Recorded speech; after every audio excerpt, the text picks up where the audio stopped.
हर हर महादेव. तर आपल्या भटकंती रायडर चॅनलवरती सगळ्यांचं स्वागत आहे. तर आता आपण चाललो आहोत बदलापूरला. नवीन पनवेल हायवे झालेला आहे. तिथे एक शिवमंदिर आहे. ते शिवमंदिर बघायला चाललो आहे. कसं आहे माहिती नाही, नवीनच आहे. हिडन स्पॉट आहे. तर आपण जाऊन ते एक्सप्लोअर करू आणि कसं आहे मी तुम्हाला दाखवतो आणि कसं जायचं हे तिकडं गेल्यावर व्हिडिओच्या शेवटी सांगेल. त्यासाठी व्हिडिओ पूर्ण बघा.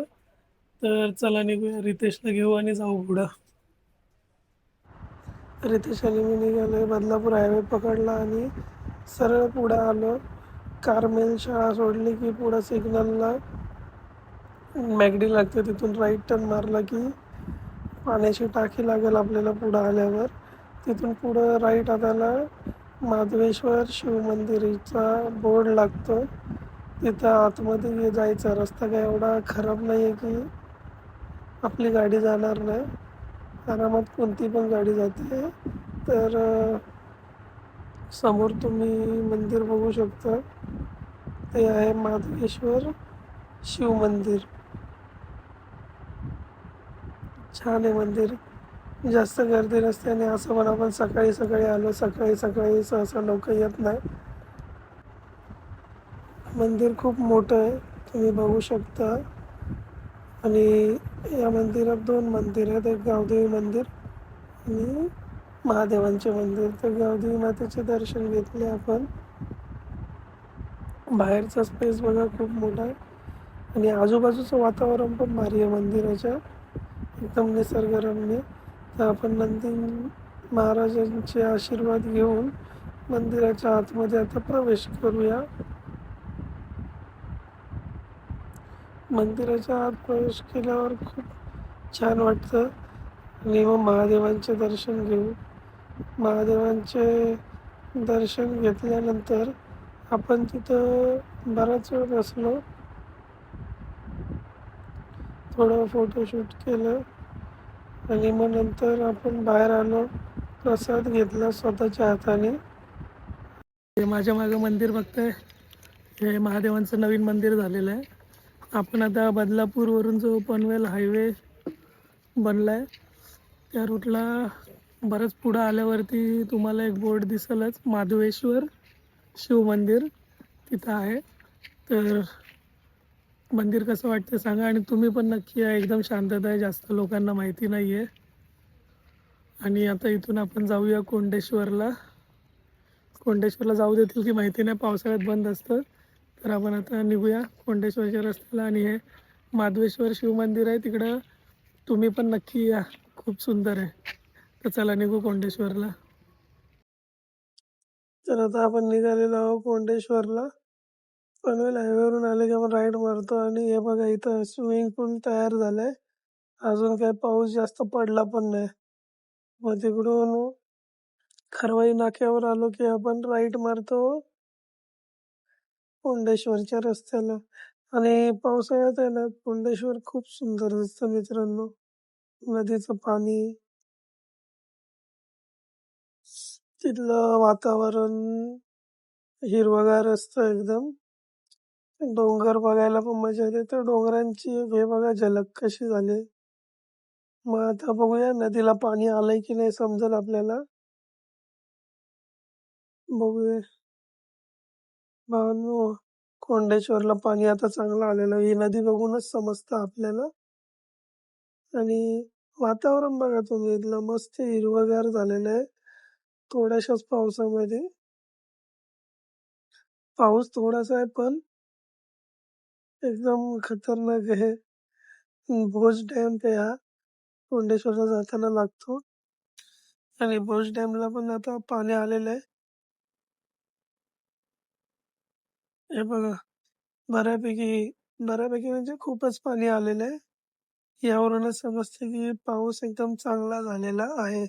कारण की लास्ट टाइम आपण आलेलो तेव्हा इथं पूर्ण काहीच नव्हतं. नदी पूर्ण आतमध्ये सुकलेली असं वाटत होती. हे एक गाव आहे. गावाचं नाव आपल्याला माहिती नाहीये.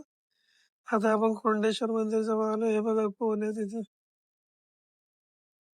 नक्की कशाला आलेत? खरोखर पाया पडायला आलेत का काय माहिती? हे लोकं आपल्या इथे येत नाही ना. मंदिराच्या इथे एक छोटासा सुंदर असा धबधबा आहे. इथं पोरं भिजायला येतात, फोटो-बिटो काढतात. तर आता आपण मंदिराकडे जाऊया. मंदिराकडे जायला चालत चालत जावं लागतंय आणि आता इथं पावसाळी वातावरण खूप सुंदर आहे. ती बघा बाजूला नदी कशी वाहते आणि समोर आपल्याला महादेवांचे दर्शन होते. हे सभामंडप आहे. इथे आपण लग्न-बिग्न करू शकतो त्या सभामंडपामध्ये.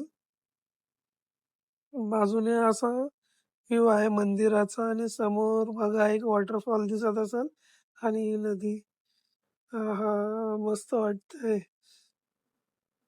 तर आपण आता जरा मंदिरामध्ये जाऊ, महादेवांचे दर्शन घेऊ पुन्हा एकदा. हाय अशा प्रकारे मंदिराचं त्याच्यासमोर तुम्हाला दिसतंय धबधबा किती सुंदर आहे बघा आणि किती मोठा आहे.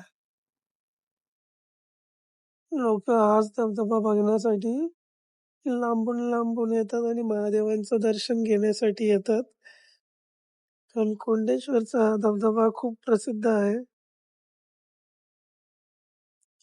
एवढ्या लांब आपण येतो पर्यटनासाठी, पण काही वेळा कसं होतं इथं आहे ना बऱ्याच वेळा लोकं पाण्यामध्ये बुडून गेलेली आहेत.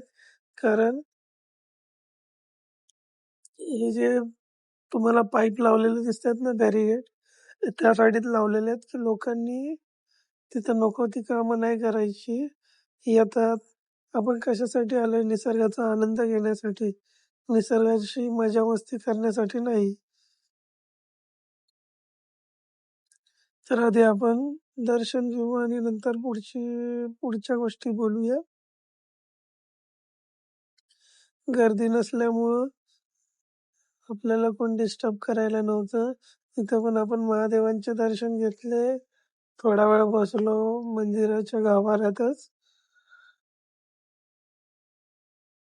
गर्दी नसल्यामुळं एकदम शांत वातावरण होतं इथं.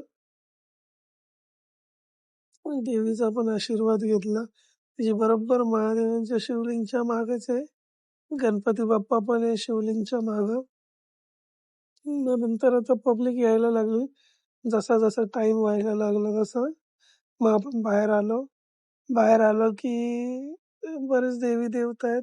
आपण त्यांचा पण आशीर्वाद घेत बाहेर निघूया. सगळ्या देवी-देवतांचा आशीर्वाद घेतल्यावर आपण मंदिराच्या बाहेर आलो.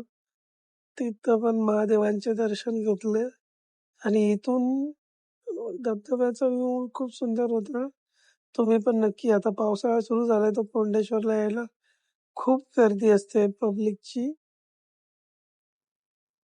आता इथे पब्लिक तुम्हाला कंटिन्यू दिसेल कारण की आपण सकाळी 6 वाजताच निघालेलो. त्यामुळं आपल्याला गर्दी भेटली नाही. वॉटरफॉल बघा किती सुंदर आहे आणि पाणी बघा पाण्याला प्रेशर पण खूप असतं. इथं मित्रांनो पाण्यामध्ये या टायमाला उतरायची चूक करू नका. तर हे बघा नदी बघा पूर्ण भरलेली आहे. आता थोडा अजून असाच पाऊस पडला ना, की पूर्ण पाणी मंदिराच्या आतमध्ये येतं आणि महादेवांचा अभिषेक करतं. तर आता आपण निघूया परतीच्या प्रवासाला. तुम्हाला जर व्हिडिओ आवडली असेल तर लाईक, शेअर, कमेंट करायला विसरू नका आणि तुमचं प्रेम आमच्यावर नेहमी असंच राहू द्या. हर हर महादेव.